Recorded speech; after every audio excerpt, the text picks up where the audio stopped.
क्योंकि जब तक राधा रानी के चरणों की कृपा नहीं होगी, जब तक या चल पल्ली पार सावरिया ले बड़े प्रेम से ताली बजाते हुए सावरिया ले चल पल्ली पार सावरा ले चल पल्ली पार सावरा ले चल पल्ली पार जहाँ विराज श्यामा प्यारी ओ जहाँ विराज श्यामा प्यारी जहाँ विराज राधा रानी जहाँ विराज राधा रानी अलवेली रे सरकार सावरिया ले चल पल्ली पार प्रेम से ताली बजाते हुए पीछे वाले भी ताली बजाते हुए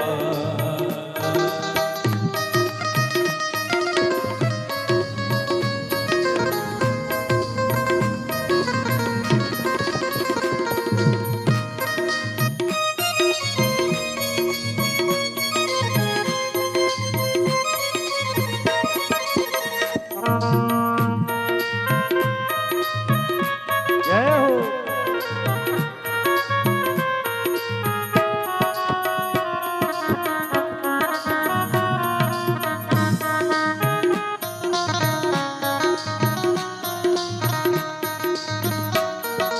गुण अब गुण सब तेरे अर्पण गुण अब गुण सब तेरे अर्पण पाप पुण्य सब तेरे अर्पण पाप पुण्य सब तेरे अर्पण ये जीवन भी तेरे अर्पण ओ ये जीवन भी तुझको अर्पण मैं तेरे चरणों की दासी हो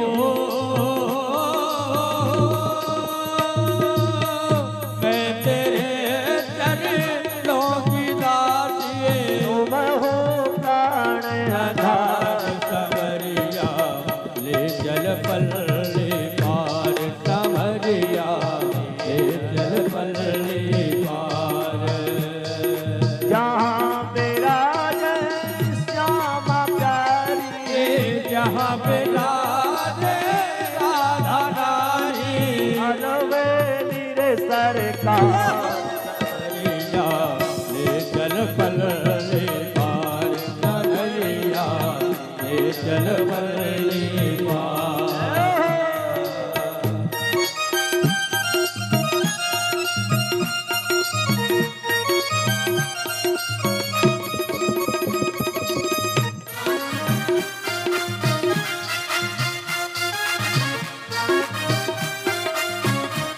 जगन्नाथ स्वामी की हो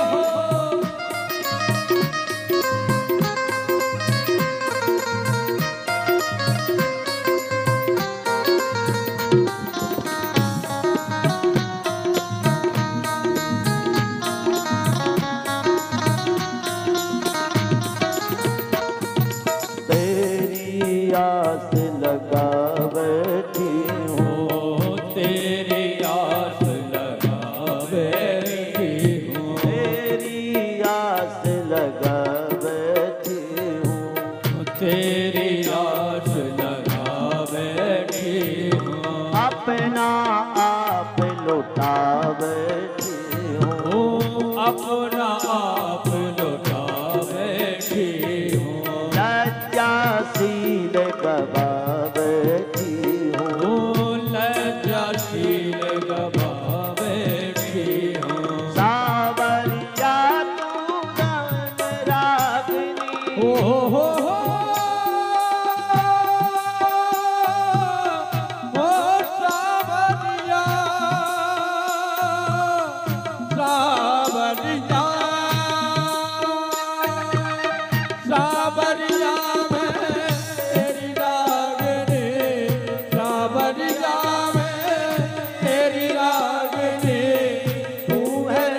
की कोई पतवार नहीं, अरे जग की कोई पतवार नहीं है।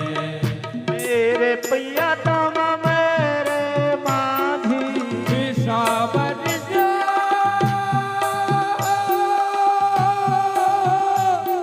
सावरिया सावरिया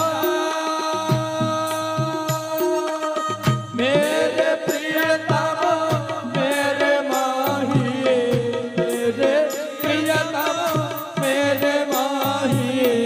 कर तो नैया पार कन्हैया ले चल पल्ले पार, कन्हैया ले चल पल्ले पार, कन्हैया ले चल पल्ले पार।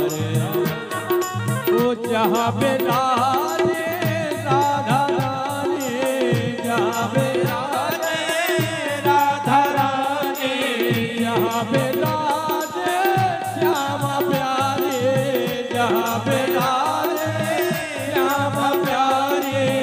श्यामरिया सरकार कन्हैया ले चल पल्ले पार, कन्हैया ले चल पल्ले पार, कन्हैया ले चल पल्ले पार, कन्हैया ले चल पल्ले पार।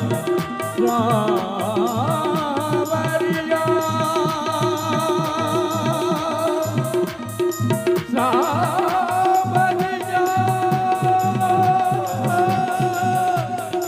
सावरिया सावरिया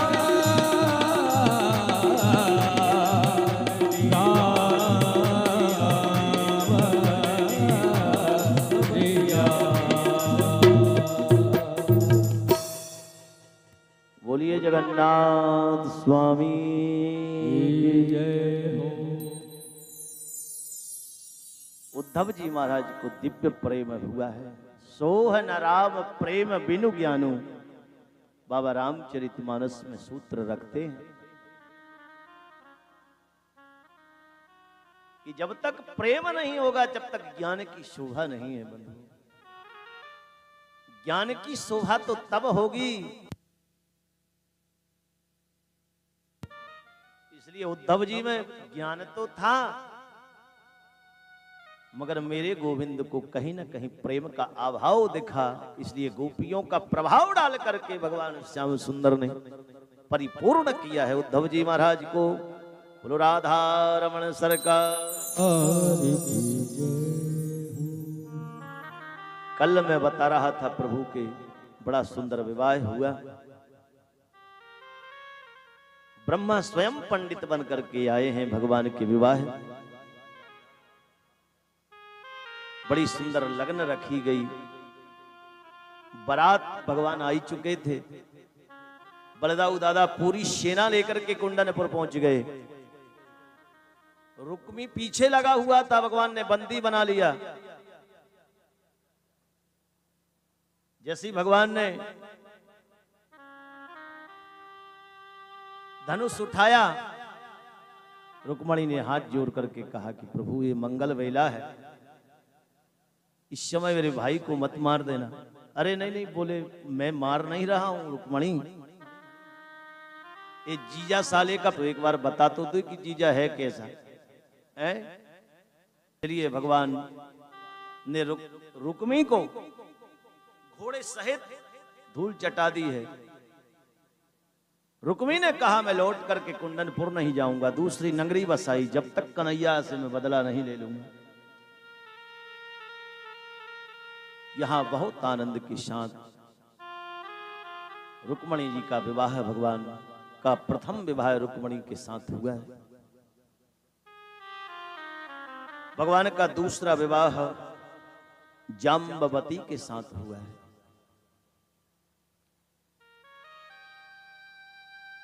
देखो भगवान जो है विवाह तो भगवान के पूर्णतः वैसे ही हुए जैसे होते हैं। मगर हर विवाह की एक नया आनंद है। यहाँ जाम्बवती जित नाम के राजा आए थे, उनके भाई का नाम था प्रसेन। उनके पास एक मणि थी, 10 घंटे उसकी पूजा होती थी तो 8 भार सोना रोज देती थी, माने 2 कुंटल सोना की समझ। तो भगवान ने अपने मित्र से कहा कि मित्र, इतना सोने का तुम घर में कौन कौन हो? बोले मैं, मेरी पत्नी और एक बेटी सत्यभामा और मेरा भाई प्रसेन छोटा। भगवान ने कहा इस मणि को राज्य कोष में जमा कर दीजिए ना, 2 कुंटल सोना राज्य कोष में आएगा तो जनता जनार्दन के काम में आएगा। आय से ज्यादा संपत्ति जब आती है किसी के पास तो उसमें राजा का अधिकार होता है। इसलिए जो है बहुत आनंद के साथ भगवान,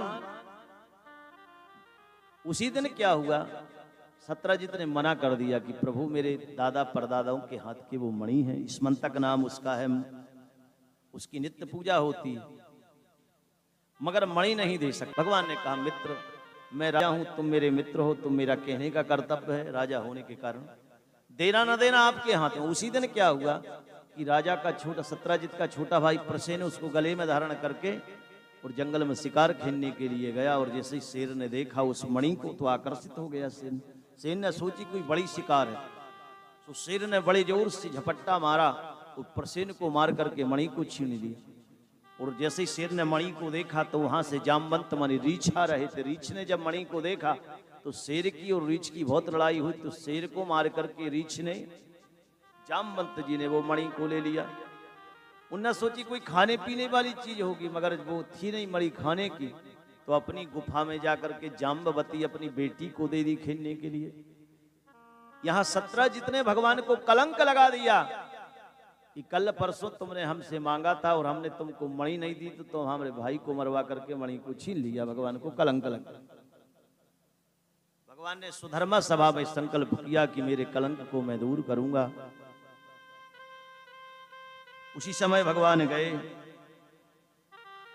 गुरुदेव के पास। गुरुदेव ये क्या हो गया, मुझको कलंक। गर्गाचार्य जी ने कहा कि कन्हैया घबराने की बात नहीं, तुमने चतुर्थी के चंद्रमा को देखा था इसलिए कलंक लगा है। भगवान ने कहा मैं अपने कलंक को दूर करूंगा। भगवान घोड़ा लेकर के दक्षिण दिशा में जहां प्रसेन गया था वहां गए। जंगल में प्रसेन मड़ा पड़ा था। भगवान समझ गए कि किसी ने प्रसेन को मारा है।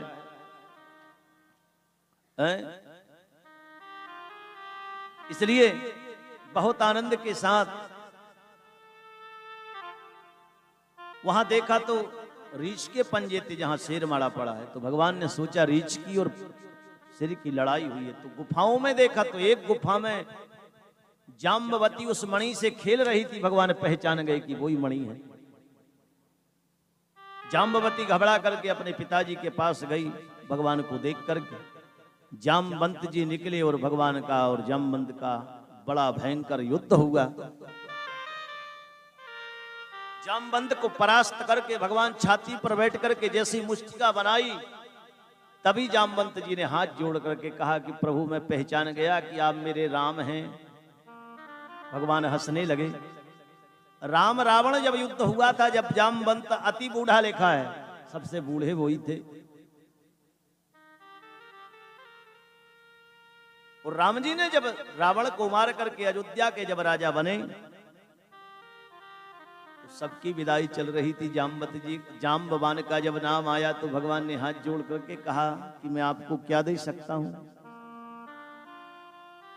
मैं क्या दूंगा आपको, आपके द्वारा तो है ये सब युद्ध जीत करके मैं जनकनंदिनी को लेकर के आया हूं, मैं क्या दे सकता हूं, बताइए आप। तब जामवंत ने कहा कि मुझको कोई वहां बलवान दिख रहा था, मुझको कोई दोनों सेना में कोई बलवान नहीं दिखा, बलवान था तो केवल एक था। भगवान ने कहा कौन? बोले राघव आप ही इतने बलवान थे, और कोई रावण और मेरे लिए कोई बल मायना नहीं रखता था। इसलिए आज मेरी इच्छा हो रही कि तुम्हारे साथ 2-2 हाथ की हो जाए, युद्ध हो जाए, द्वंद्व युद्ध। भगवान ने हाथ जोड़ करके कहा कि इस समय तो नहीं, क्योंकि मैं ऋणी हूं तुम्हारा। हाँ, मैं इतना कह रहा हूं कि द्वापर में कृष्ण बन करके आऊंगा, उस समय तुम मुझको मिलना, तो मेरा और तुम्हारा एक दिन ही 16-17 दिन तक युद्ध चलेगा। इस 16 दिन तक युद्ध चला है। 17वें दिन भगवान ने पटक करके छाती पर बैठ करके जाम्बवान और जैसे ही मुष्टिका बनाई, क्योंकि भगवान का बल अतुलित होता है, अतुलित बल अतुलित प्रभुताई, मैं मति मंद जान नहीं पाई। अतुलनीय बल होता है ना भगवान ने। आज देख लिया प्रभु मैंने, जामवंत जी और भगवान दोनों हंसने लगे। भगवान ने जैसे ही हाथ फेरा है, सिर पर हाथ जैसे ही रखा है, तो शरीर की पूरी तकलीफ समाप्त हो गई। बड़े प्रसन्न हो गए जामवंत। कुछ भगवान मेरे यहाँ आए हैं, क्या करूं? एक शिलाखंड पड़ा, भगवान से कहा प्रभु इस पर बैठ जाओ। भगवान को बिठा दिया जामवंत जी। अपनी अंदर गए, अपनी बेटी को लेकर के आया, हाथ में वो स्मंतिक मणि, और भगवान से कहा कि अपना हाथ बताइए। भगवान ने अपना हाथ दिया, जामवंत जी ने अपनी बेटी का हाथ लेकर के भगवान के हाथ में दे दिया।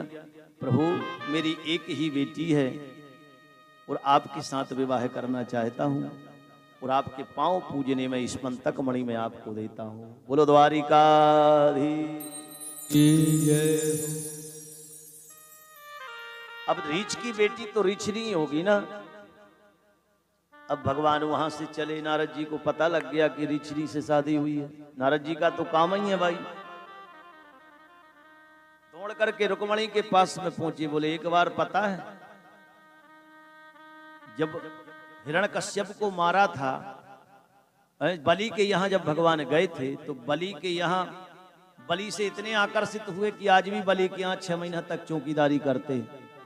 चौकीदारी तक ठीक था, मगर अब तो रीछ को भी न छाने लगे। देखो रीछ लेके आ रहे, एक रीछनी को लेकर। भगवान यहाँ रुक्मणी की परीक्षा लेना चाहते, इसलिए रीछनी को लेकर के आए। और जैसे ही लेकर के आए तो रुक्मणी ने कहा प्रभु ये क्या है, इसको क्यों ले आए? बोले क्या करें, हमारे भक्त ही ऐसे हैं, इसके साथ मेरा विवाह कर दिया और पांव पूजने में स्मंतक मणि दे दी। अब बताओ क्या करूं? रुक्मणी से कहा तुम बताओ।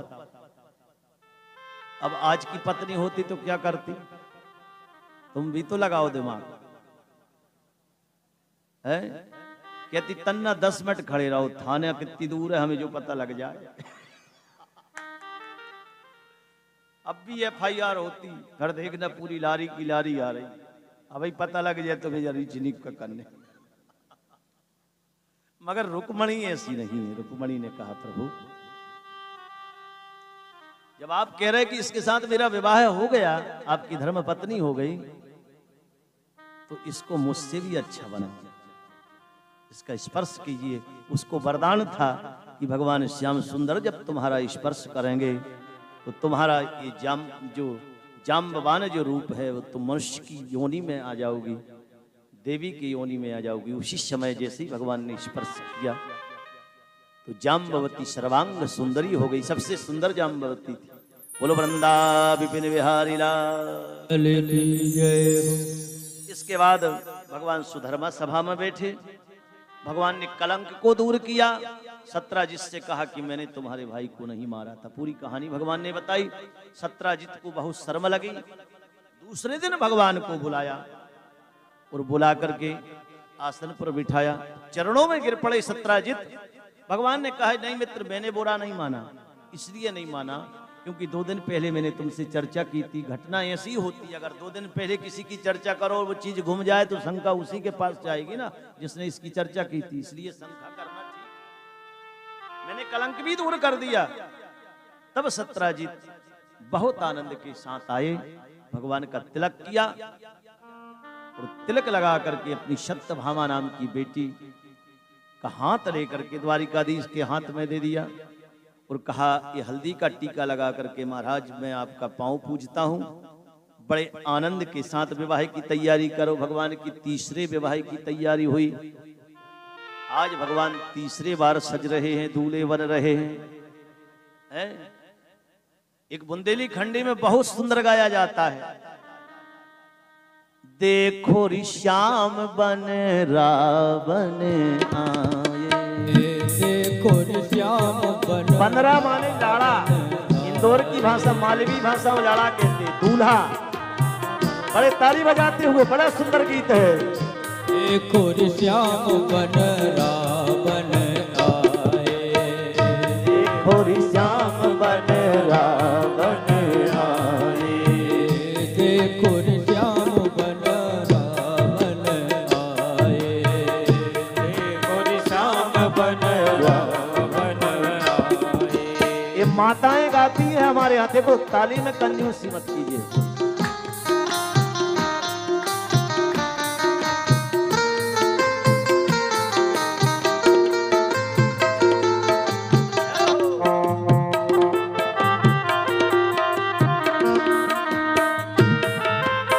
माताएं गा रही हैं।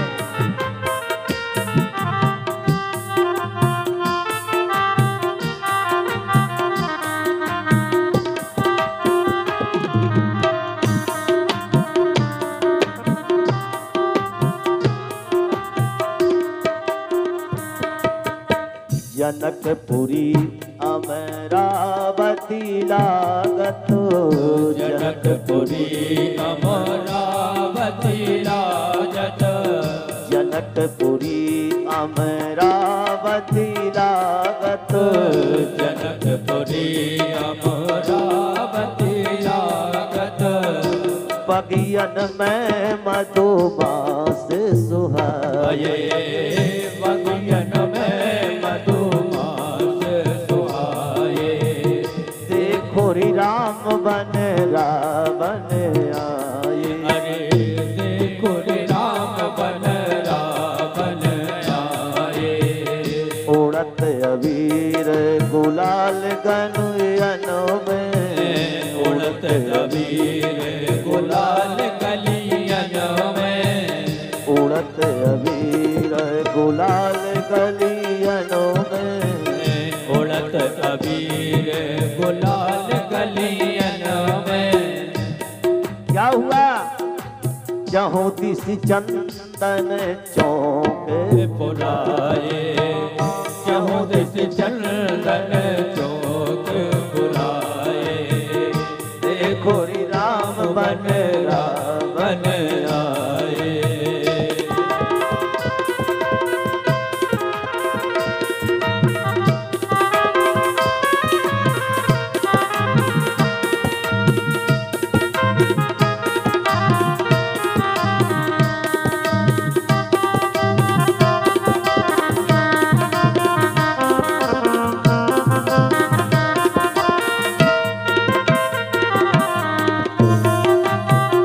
जय हो दूल्हा सरकार की।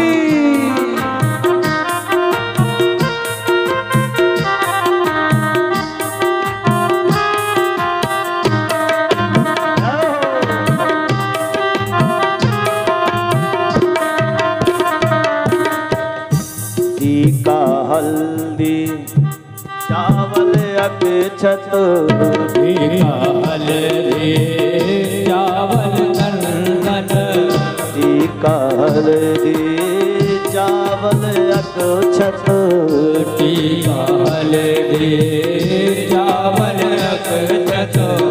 मोती माणिक महला पहनाए, मोती की माला पहनाए।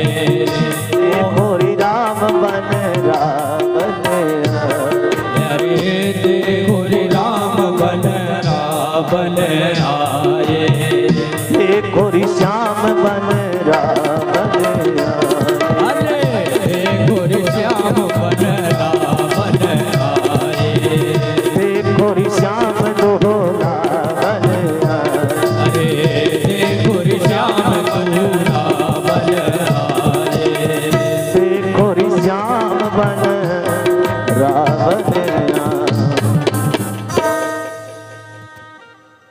बहुत आनंद के साथ बंधुओं, इतने सुंदर भगवान का ये विवाह चल रहा है। भगवान का जो है सत्यभामा के साथ भगवान का विवाह चल रहा है।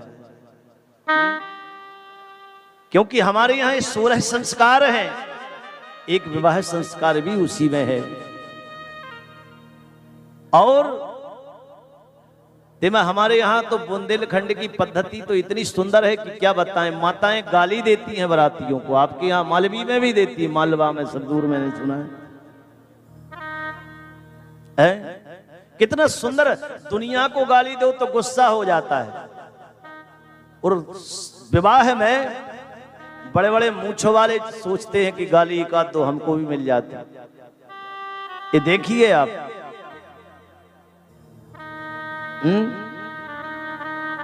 कितना सुंदर भाव है। इस सनातन संस्कृति की सुंदरता को देखें।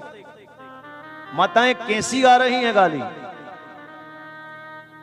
हो गारी गावे जनकपुर की नार, मंडप में ब्याज बैठी जनक लली।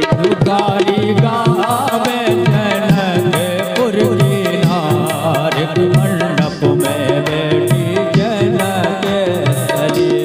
गारी गावे जनकपुर की नार, मंडप में बैठी जनक लली। गारी गावे जनकपुर की नार, मंडप में बैठी जनक लली। क्या बात है।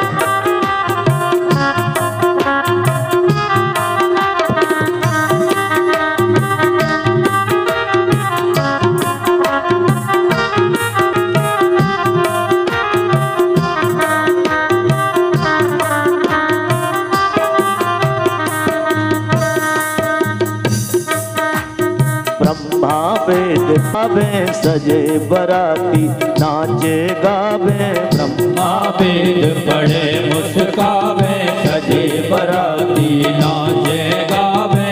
देव अनुज किन्नर इतरावे, देव तनुज किन्नर इतरावे। मोहे विष्णु जगत प्रपुरार, मंडप में बैठी जनक लली। मोहे त्रिपुरार, मंडप में बैठी जनक लली। गावे जनकपुर की नार, मंडप में बैठी जनक लली। गारी गावे जनकपुर की नार, मंडप में बैठी जनक लली। द्वारिकाधीश की जय हो।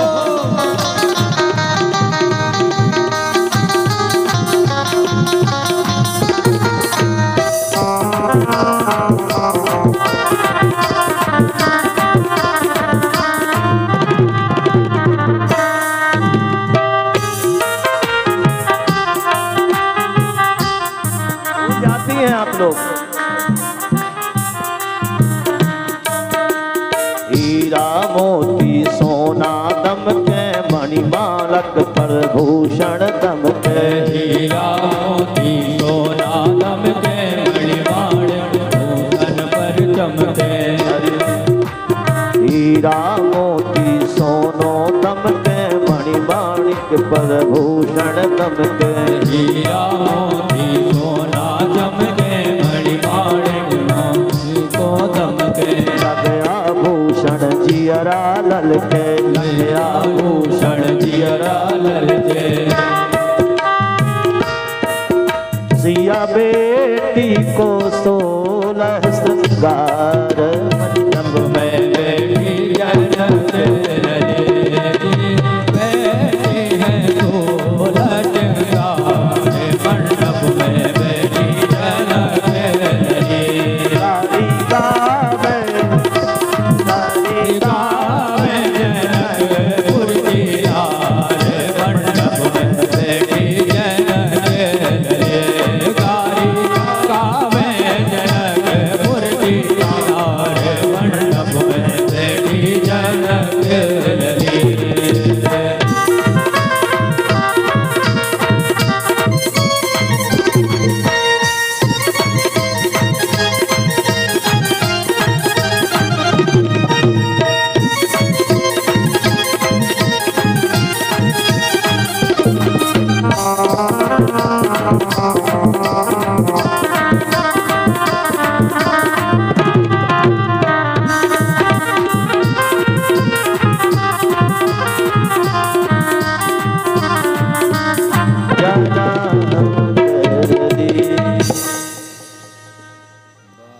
उस समय कहाँ चला गया मित्रों, ये माताएं गाती थी। हो गारी गावे जनकपुर किनार, मंडप में बैठी जनक लली। कितना सुंदर आनंद था, कितनी सहज रीति थी, कितना दिव्य आनंद होता था। आजकल तो जैसे विवाह होते ना तो ऐसा लगता है कि लुटाई चल रही है। पफर में चले जाओ जहां भोजन चल रहा है, वहां देखो विवाह की जो आनंद था वो आनंद तो बंधुओं सनातन संस्कृति में जो है पूरे विश्व में ऐसा आनंद नहीं है। बोलो द्वारिकाधीश की जय हो। भगवान का तीसरा विवाह सत्यभामा के साथ हुआ। इसके बाद जो है बहुत आनंद के साथ भगवान का चौथा विवाह कालीन। एक बार भगवान ने अर्जुन से कहा कि अर्जुन बहुत दिन हो गए वृंदावन के उन जंगलों में उन अरण्य में जहां पावन गैयों को मैं चराता था वहां घूमने का सौभाग्य नहीं मिला, चलो रथ से चलते द्वारिका से वृंदावन। जहां गैयाओं को चराते थे उस यमुना के पावन पुलिन पर भगवान जब गए, अर्जुन साथ में, अर्जुन को प्यास लगी और देखो अब जो कथा होगी ना आने वाली, चाहिए मुझको कथा की बहुत शॉर्ट करनी पड़ती है। 3 घंटे में कथा होती भी नहीं है, इसलिए 2 सत्रों में, क्योंकि एक सत्र घूमने के लिए रखा जाता है। मनु कम से कम 3 घंटे में कथा तो कथा ही है ना, कथा तो वैसे ही कही जाएगी जैसे होती। कम से कम 5 घंटे तो चले, मेरे हिसाब से तो 5 घंटे भी कम पड़ती, 6 घंटा फुल होना चाहिए, मगर इतना नहीं तो कम से कम 5 घंटे कथा होना चाहिए। जब हम कथा करने ही आए हैं और सुनने ही आए हैं और घर को छोड़ करके आए हैं कि हमको ठाकुर के दर्शन हो रही है, करना है बस। इसलिए भगवान का तीसरा विवाह, चौथा विवाह कालिंदी के साथ हुआ।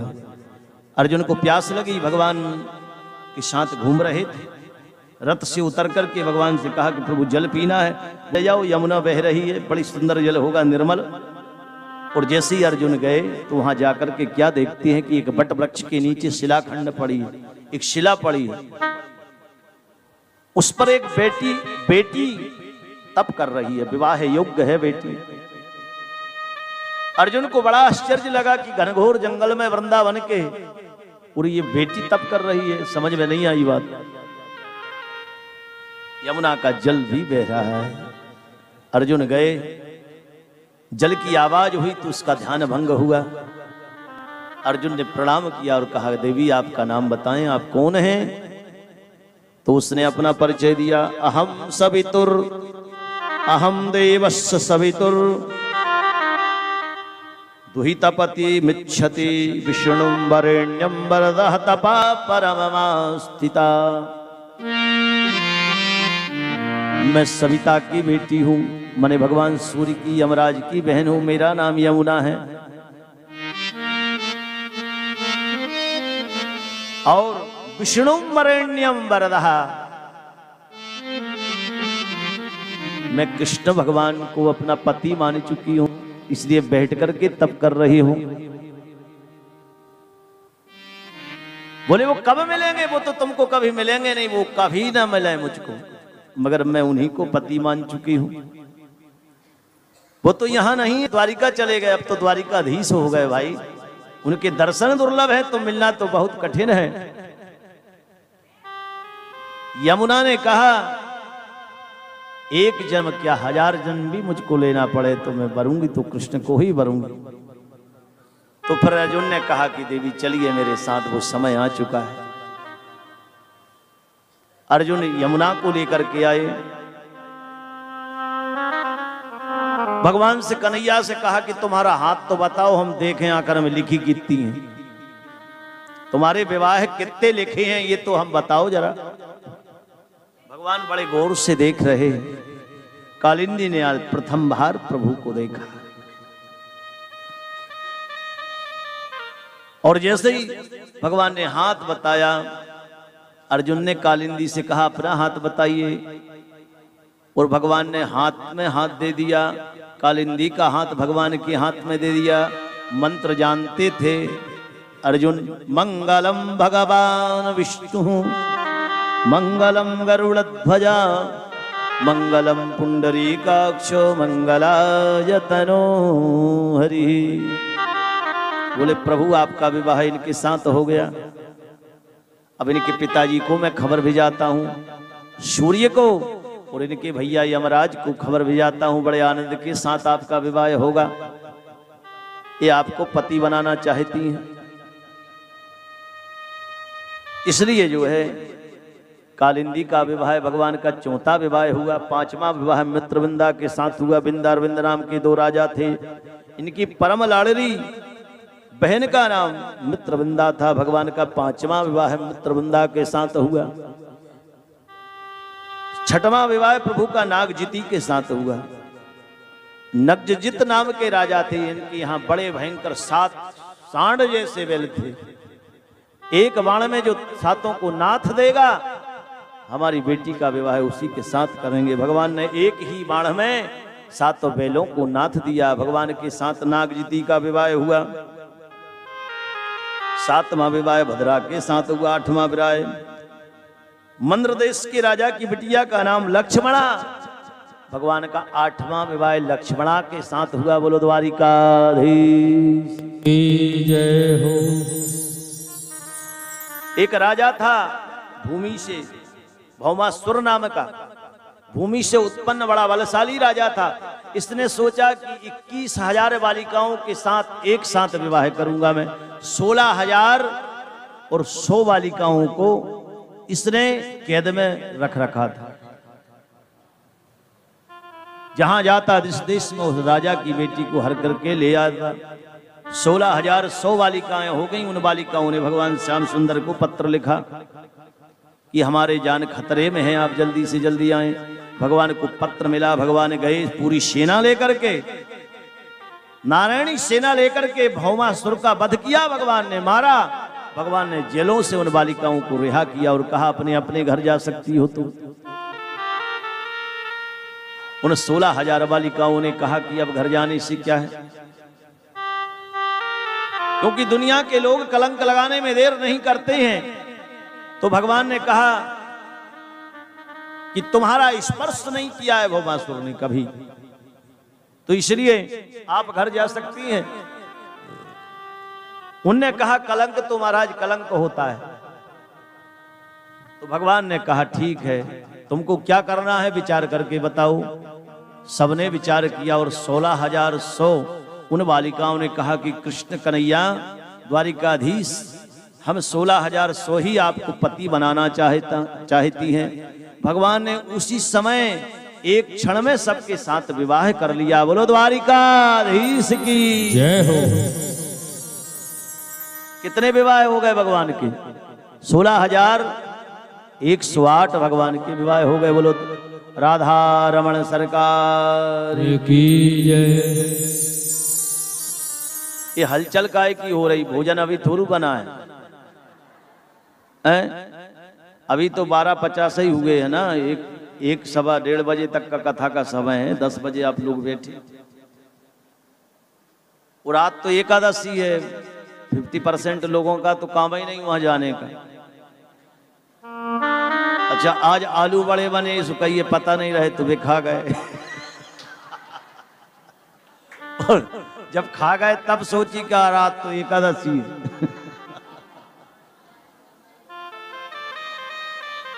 हमने कहा ये तो जगन्नाथ धाम है, यहाँ एकादशी पीछे बंधी पड़ी है भगवान के मंदिर के। यहाँ तो फ्री माइंड हो, जो रहते हो वो खूब रहो, बढ़िया आराम से व्रत करो जैसे तुम करते हो उसी नियम से। और जो नहीं करते वो बड़े आनंद के साथ आलू बड़े खाइए, कोई तकलीफ नहीं। है। इसलिए भगवान का 16,108 विवाह है, 8 पटरानियां भगवान की, जिनकी मैंने कथा सुनाई। ये क्या है ये समझ लीजिए आप। देखिए, देखो आवाज मत करो, बिल्कुल एकदम चर्चा।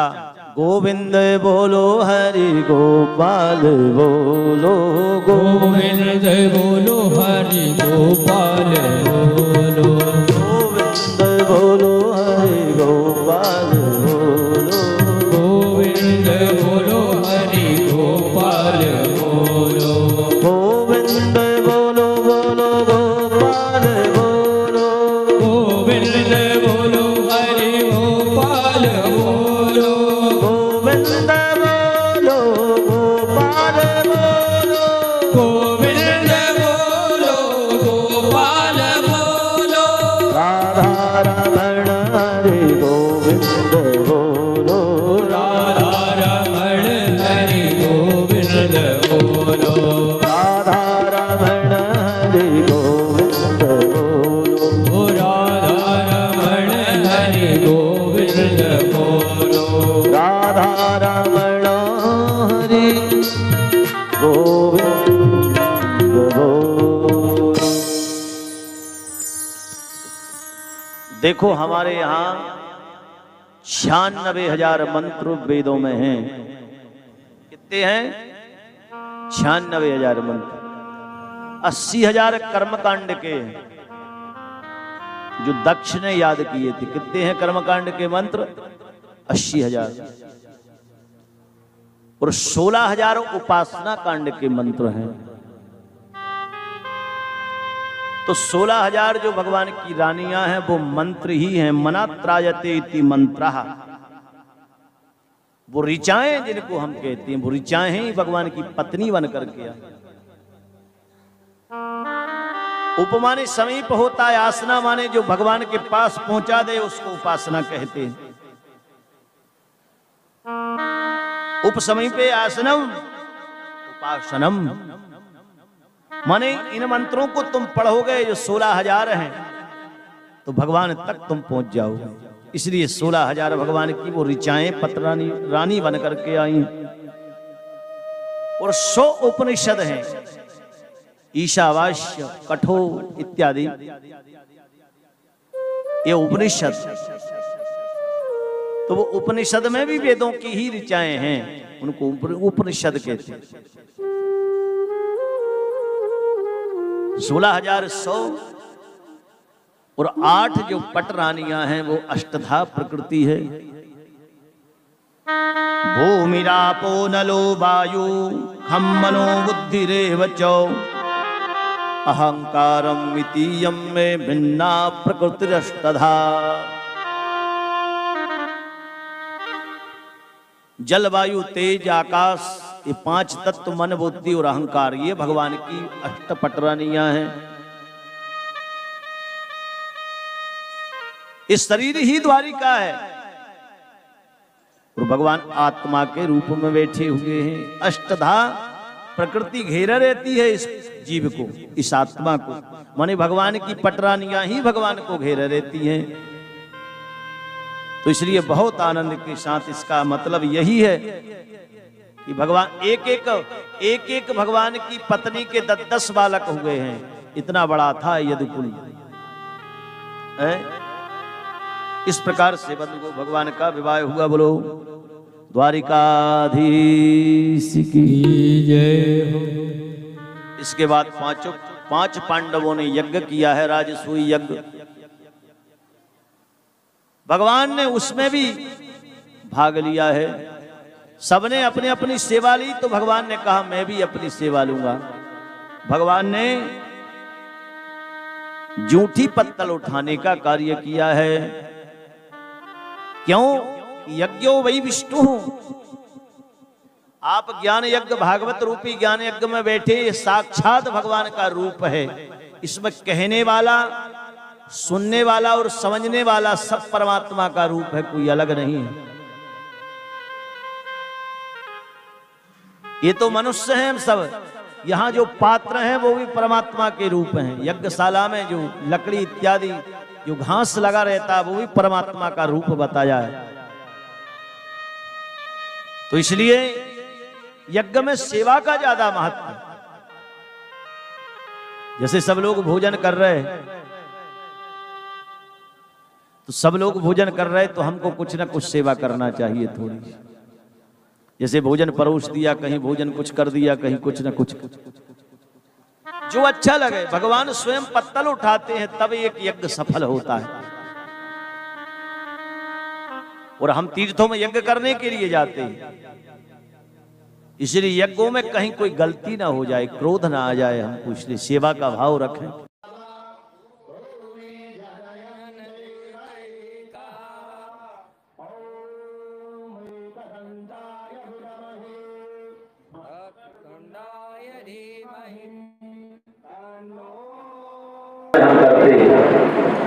मगर तीर्थ क्षेत्र में किया हुआ पाप का विनाश नहीं होता, वज्र के समान होगा। वज्र लेपो भविष्य,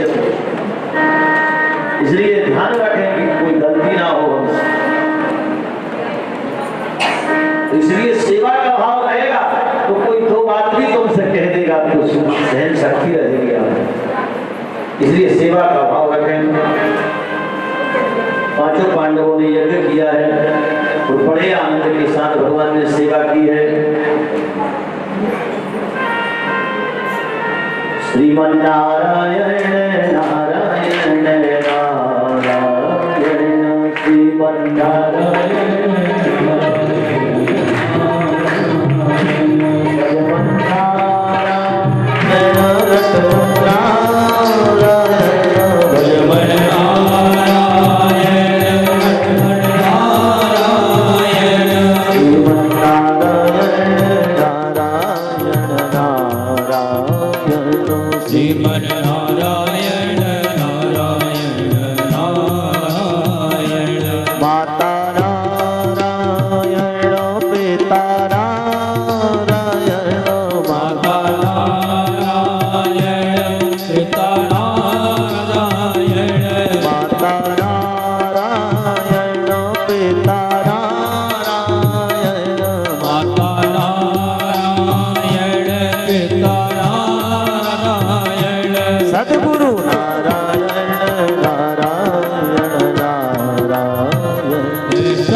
हुआ है। इसके बाद परीक्षित ने प्रश्न कर दिया कि भगवान के एक सखा थे जिनका नाम सुदामा था, उस सुदामा चरित्र मुझको सुनाइए।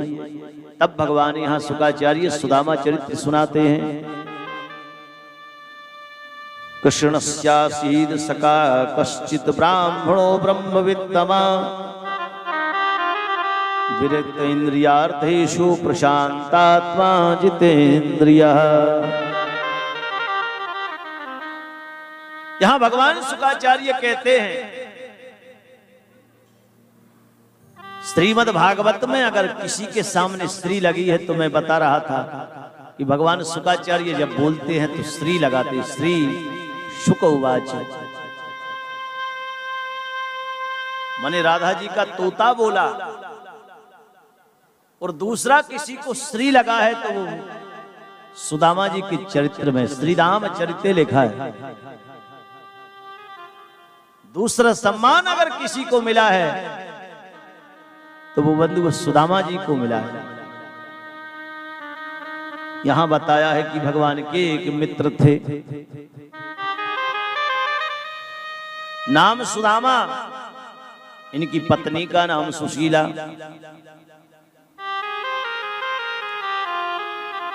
और मित्रों भगवान के दिव्य उपासक से कैसे ब्राह्मणो ब्रह्मवित्तमः, त्रिकालज्ञ थे, त्रिकाल संध्या करने वाले।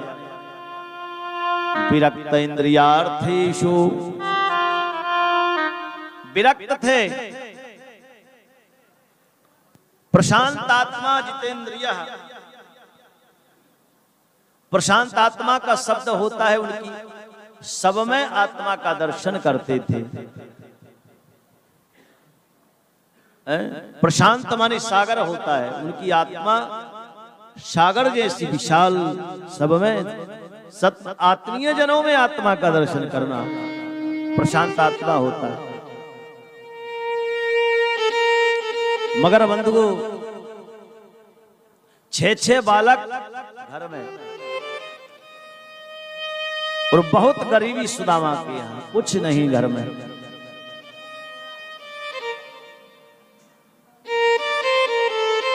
बंधुओं इतनी गरीबी कि कुछ खाने को नहीं है।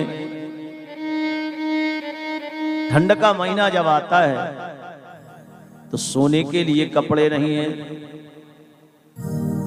जो धान का जो प्यार आता है ना, उसमें सोते हैं सब लोग, उसका किसी भी तरीके से।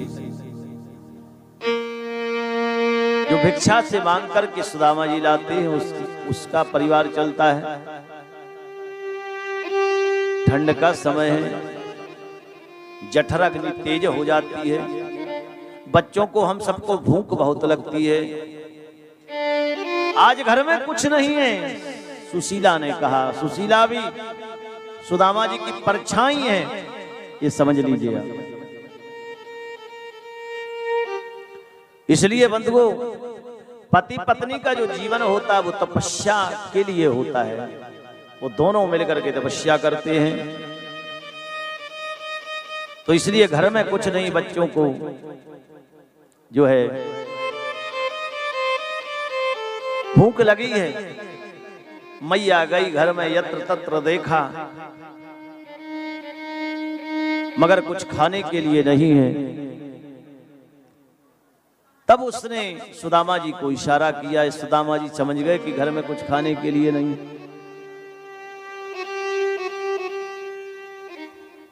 अन्न के दाने का महत्व उस समय समझ में आता है बंधुओं, इसलिए ध्यान रखो। कभी संत का क्षण और अन्न का कण, उसका कभी दुरुपयोग नहीं करना चाहिए। क्योंकि एक एक क्षण भजनानंदी का भजन के लिए होता है। वो एक एक क्षण प्रभु के लिए जीता है। एक साधु, उसका लक्ष्य क्या है? परमात्मा को प्राप्त करना। संसार की वस्तुएं उसका लक्ष्य नहीं है, इसलिए उसका समय खराब करना, उससे फालतू वार्तालाप का। जितनी देर मिला है, एक घड़ी आधी घड़ी है, जितना भी आपको समय मिले इतनी देर सत्संग करना चाहिए, कोई महात्मा मिले तो। और अन्न का कण, ये ध्यान रखो, घर में भी जब हम भोजन करते हैं तो अन्न के कण का महत्व होना चाहिए। प्रसाद की समय लेना चाहिए। आज घर में कुछ नहीं है, सुदामा जी गए हैं मांगने के लिए, कुछ मिला नहीं। मैया ने ढाढ़स बनाया उन बच्चों को और कहा कि पिताजी गए हैं और बेटा अभी लेकर के आते हैं। आप अनुभव कीजिए कि उसके माँ के पास कुछ नहीं है खिलाने के लिए, उसकी क्या स्थिति होगी उस माँ की। और पिताजी जब गए तो मांगने में कुछ मिला नहीं, तो लौट करके आए तो उस पिता के हृदय से पूछना कि उसकी क्या स्थिति होगी कि बच्चों के लिए कुछ नहीं ले जा पा रहा है। बच्चे इंतजार कर रहे हैं। जी जैसे ही गए तो बच्चे दौड़ करके आए और सुदामा से झूम गए। भूख लगी, मगर अपने पति के हृदय की बात जानने वाली सुशीला समझ गई। देखो सुशीला को पता है कि घर में कुछ नहीं है, फिर भी वो एक बार घर के अंदर गई। यत्र तत्र मटकों में हाथ डालती है कहीं कुछ मिल जाए, मगर उसको एक मुट्ठी चावल मिल गया। फिर से उसने बच्चों से कहा मैं अब भी बनाती हूँ, देखो देखो मिल गया। एक मुट्ठी चावल उसको मिला। उसने गर्म पानी किया 6 बच्चों के हिसाब से, और उसमें वो एक मुट्ठी चावल डाल करके किसी भी तरीके से बनाया। बंधुओं समय व्यतीत हुआ और जैसे ही ठंड का मौसम निकला, गर्मी आई, अभी सुशीला कहने का मन बना पाती। जेठ का महीना आया, तब सुशीला ने अपने पति सुदामा से कहा कि आप ऐसा करो, द्वारिका आपके मित्र हैं द्वारिकाधीश, उनके यहाँ चले जाइए। आगे सुदामा को लगा कि ऐसा लगता है ये मुझको मेरे मित्र के यहाँ भिक्षा के लिए भेजा रही है। मगर सुशीला ने कहा कि नहीं, मैं इसलिए नहीं कह रही हूं, मैं तो इसलिए बोल रही कि वो राजा हैं और आपके मित्र हैं और भगवान हैं, इसलिए जरूर मिलना चाहिए। और ये बच्चों को देख करके, क्योंकि वो राजा हैं, राजा बहुत सहायता कर सकते हैं। मुझको जीवन में कुछ नहीं मिला, मैंने कभी कोई शिकायत नहीं की, मगर इनका जीवन तो अभी उज्जवल होना है, आगे जाना है। इनको खाएंगे नहीं, पिएंगे नहीं तो कैसी स्थिति बढ़ेगी। इसलिए हमारा माता पिता का कर्तव्य होता है कि बच्चों की माता बैरी पिता शत्रु है नवालक पाठिता। वो माता बैरी होती है, वो पिता शत्रु होता है जो अपने बच्चों को पढ़ाता लिखाता नहीं है।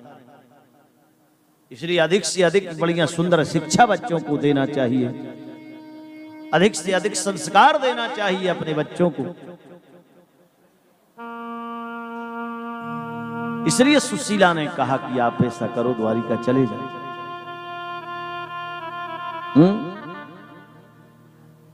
मैंने कभी कोई शिकायत नहीं की और शिकायत नहीं कर रही हूं, मैं केवल एक निवेदन कर रही हूं। तब जो है सुदामा को बात समझ में आई। एक क्षण तो सुदामा ने मना कर दिया, मगर दूसरी ओर विचार किया कि जाना चाहिए। इसलिए बंधुओं सुदामा जी ने तैयार हुए। सुदामा जी ने कहा कथा में जाते हैं, मित्र के यहाँ जाते हैं, राजा के यहाँ जाते हैं, बेटी के यहाँ जाते हैं तो खाली हाथ नहीं जाया जाता, कुछ ना कुछ चाहिए। तो मैं राजा के यहाँ जा रहा हूँ देवी, कुछ ना कुछ तो होना चाहिए ना, कुछ नहीं तो 3 मुट्ठी चावल ही मिल जाए तो काम चल जाएगा। सुशीला गई दौड़ करके अपनी सखियों के यहाँ से 3 मुट्ठी चावल मांग करके ले आई। कपड़ा नहीं बांधने के लिए अपना आंचल फाड़ करके, अपने पल्ले को फाड़ करके पोटली बनाई है उसने और सुदामा को दी है। और सुदामा जी वहां से चले। 100 किलोमीटर है। अपन ने द्वारिका की यात्रा की थी ना, बीच में पोरबंदर पड़ता है जहां श्री महात्मा गांधी जी का भी जन्म हुआ था। पोरबंदर से ठीक 100 किलोमीटर है द्वारिका। और वहां से चले हैं सुदामा जी सुदामापुरी से। एकदम फटी हुई धोती है, एक धोती को पहने हैं, उसी को ओढ़े हैं, वो भी फटी है। पाँव में कुछ नहीं, हाथ में एक लकड़ी, वो एक पोटली रखे हैं जो सुशीला ने दी है। सुदामा जी आगे गए, जितना पैदल चल सकते हैं चले। एक वृक्ष मिला, वृक्ष के नीचे सुदामा जी ने थोड़ा विश्राम किया। और जैसे ही विश्राम किया तो भगवान ने अपनी माया से कही कि सुदामा जी को उठा करके द्वारिका पहुंचा दीजिए। तो माया ने उठा करके द्वारिका के पास दूसरे वृक्ष के नीचे सुला दिया। सुदामा जी जैसे ही उठे तो एक आदमी निकला, उससे पूछा कि भैया भैया द्वारिका बताओ कितनी दूर है। किसी ने कहा महाराज ये आगे जाओगे तो चौराहे के उस पार द्वारिका लग जाती है।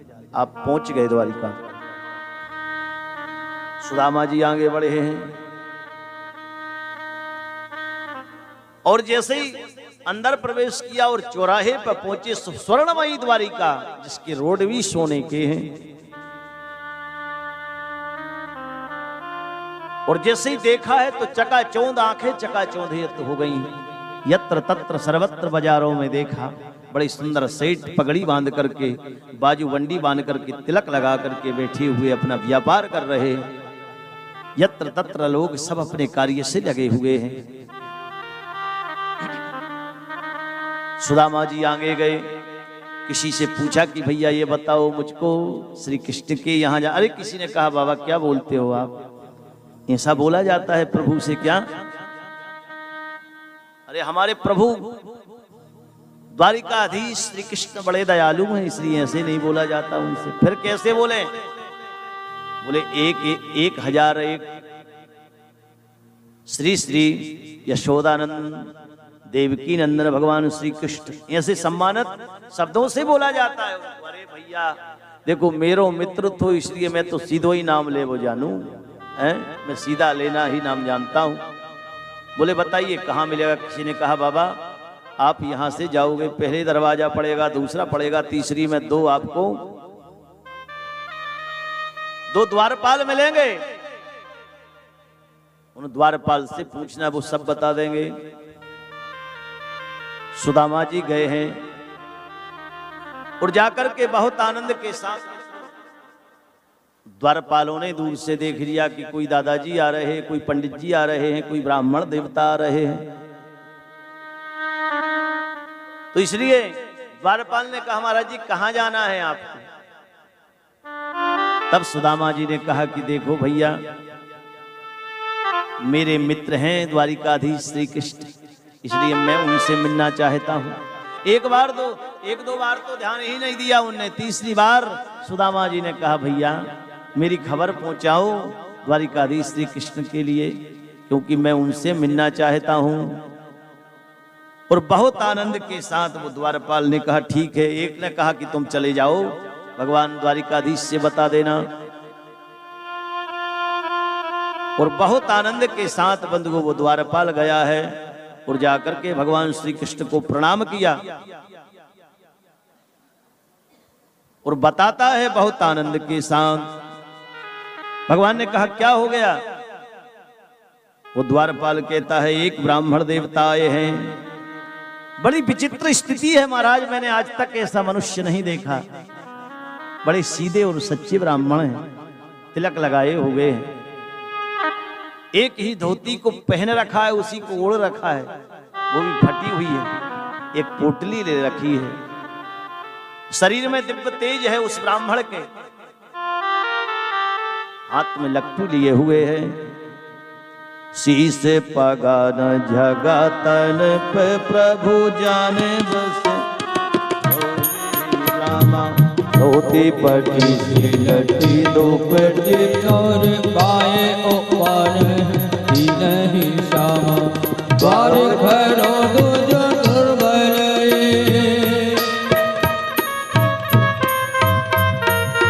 द्वार घरो दूज दुर्बल रहो जग सो वसुधा अभिरामा, पूछत दीन दयाल को धाम, बतावत अपनो नाम सुदामा, पूछत दीन दयाल को राम, बतावत अपनो नाम सुदामा, पूछत दीन दयाल को राम, बतावत अपनो नाम सुदामा। जैसे ही भगवान ने कहा वो कैसा स्वरूप वाला है। शीश पगा न झगा तन पे प्रभु। हमारे यहाँ जब कोई आता है ना तो शीश पगा, बड़ी सुंदर पगड़ी बांध करके आता है। न झगा तन पे, झगा माने बाजू बंडी जो होती है ना, जो बाजू से बांधी जाती है। शीश पगा न जगा तन पे प्रभु। न जाने कौन गांव में वास है उनका, कौन ग्राम में रहते हैं। स्थिति देख करके बड़ी विचित्र लगती है प्रभु। भगवान ने कहा अच्छा कुछ नाम बताया? बोले बतावत आपनो नाम सुदामा। देखो सुदामा का अर्थ क्या है? सुष्टुदामा यस्यातीति है, जिसका चरित्र सुंदर हो उसको सुदामा कहते हैं। सुशीला मतलब क्या होता है? सुशीला का अर्थ होता है जिसका सुंदर शील माने स्वभाव हो, उसको सुशीला। तो इसलिए नाम क्या बताया? बोले नाम उसने अपना सुदामा बताया। और जैसे ही भगवान ने सुदामा सुना, उसी अवस्था में प्रभु ने दौड़ लगा दी। बोलो द्वारिकाधीश की जय हो। उसी अवस्था में प्रभु ने दौड़ लगा दी। और जैसे ही जाकर के दरवाजे पर सुदामा को देखा है भगवान ने, आंखों में अश्रुपात होने लगा प्रभु का। कंठ अवरुद्ध हो गया, आंसुओं से झरझर अश्रुपात हो रहा है, शरीर रोमांचित हो गया और अपने हृदय में अंक में भर लिया, अपने हृदय से लगा लिया अपने मित्र सुदामा को। बहुत देर तक एक दूसरे मित्र, एक दिव्य आनंद की अनुभूति हो रही है दोनों के, क्योंकि बहुत वर्षों बाद गुरुकुल में मिले थे और गुरुकुल के बाद फिर कभी नहीं मिले।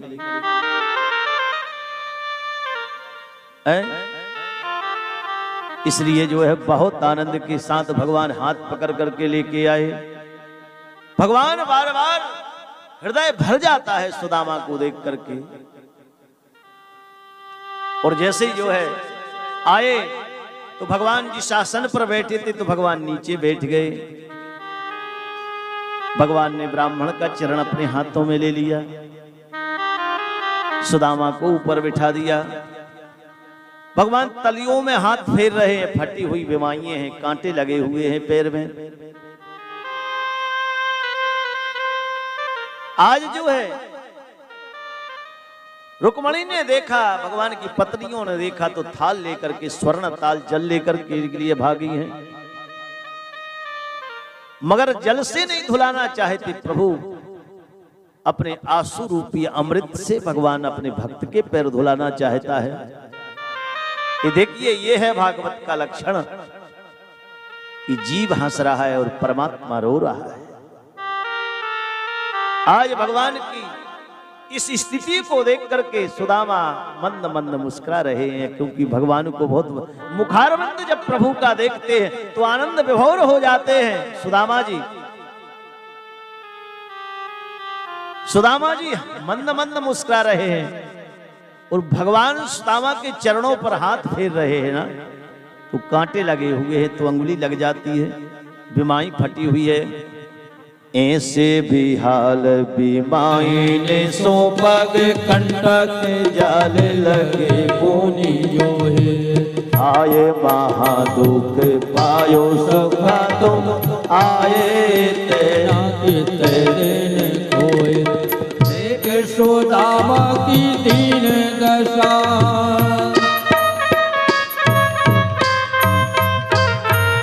एक सुदामा की दीन दशा, करुणा करके करुणा निधि रोए। पानी परा देखो हाथ छुगो नहीं, नैनन के जल को पग रोए। पानी परा देखो हाथ छुगो नहीं, नैनन के जल से पग रोए। ऐसे बिहाल बिबाइन सो पग कंटक जाल लगे पुनि जोए। भगवान बार बार हाथ फेर रहे हैं, उन कांटों को निकाल रहे हैं, इकट्ठा कर रहे हैं, जोए। आए महादुख पायो सखा तुम आए, इतने कित दिन खोए। देख सुदामा की दीन दशा, करुणा करके करुणा निधि रोए। पानी परात को हाथ छुओ नहीं। आज भगवान की आंखों से जो अश्रुपात हो रहा है ना, उससे अपने भक्त के पैरों को भगवान धुला रहा है।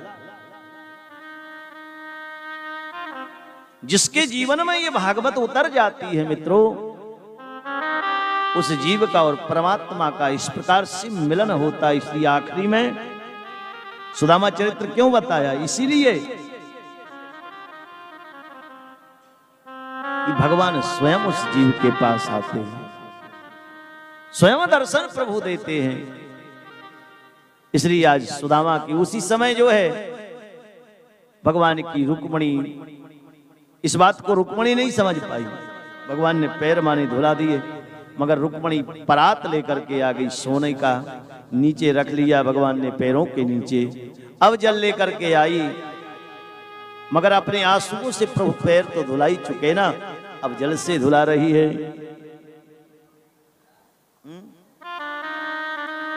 दो मित्रों में बड़ा वार्तालाप चल रहा है। उसी समय तुरंत गई रसोई अपने हाथ से तैयार रुक्मणी ने की और कहा आप जब तक स्नान करा दीजिए पंडित जी को। तो भगवान ने स्नान कराया और जब स्नान कराने लगे तो सब पत्नियों ने सोचा कि एक एक लोटा जल तो हम भी चढ़ाएंगे, हमारे पति अपने हाथ से स्नान करा रहे हैं। उसी समय सुदामा ने पूछ लिया कि कन्हैया तेरो विवाह हो गयो का? हाँ, भगवान ने कहा विवाह हो गया नहीं, हो गए, बहुवचन में कहिए।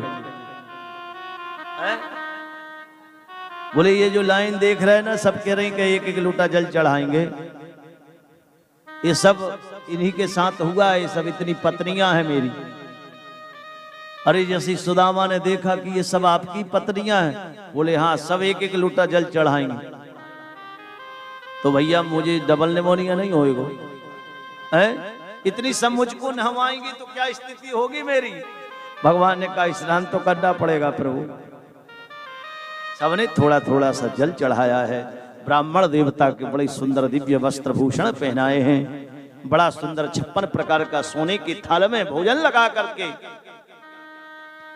और भगवान स्वयं खिला रहे हैं।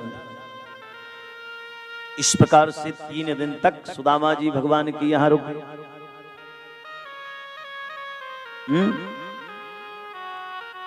भगवान ने बहुत सेवा की। हाथी रात के पलंग, दूध के फेन जैसे गद्दे जिस पर भगवान सुला रहे हैं, अपने हाथ से चरण दबा रहे हैं। रात्रि के समय में भोजन करा करके भगवान ने कहा चलो बतराएंगे अपन सब मिलकर के, अपने मित्र से बात करेंगे। भगवान की पत्नियां पंखा झल रही हैं, भगवान चरण दबा रहे हैं। दबाते दबाते भगवान ने पूछ लिया कि भाभी ने कुछ मेरे लिए रखा होगा?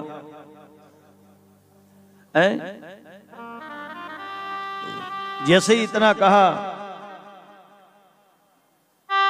सुदामा जी को कुछ शर्म लगे कि बताओ इतना बड़ा ऐश्वर्य और 3 मुट्ठी चावल मैं दूंगा तो कैसे लगेंगे? तो पोटली को छुपाने लगे।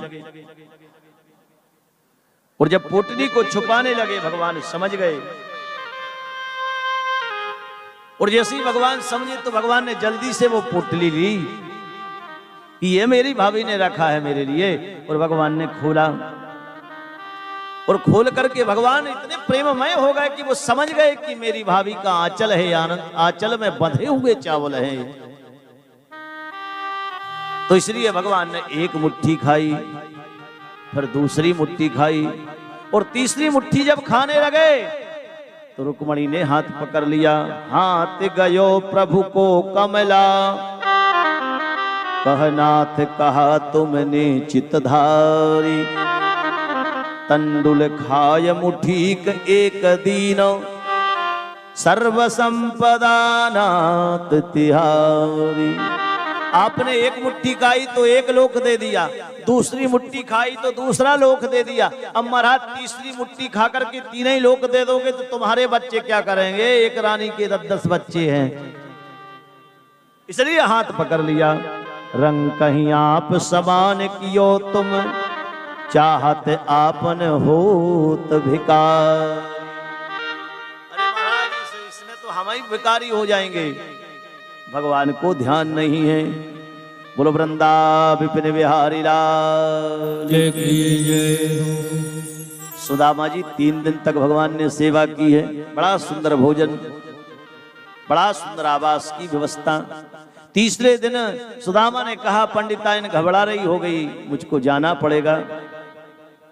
बड़ा सुंदर सुशीला का भी परिचय दिया है कि तुम्हारी भाभी सुशीला नाम की है, 6 बच्चे हैं, बहुत सुंदर परिवार है। भगवान सब समझ रहे हैं स्थिति सुदामा की। सुदामा को भगवान ने 3 दिन बाद विदाई किया और भगवान सुदामा को कुछ नहीं दिया। ऐसे किसी को नहीं लगा कि भगवान ने सुदामा को, लिखा भी नहीं है कि कुछ दिया हो।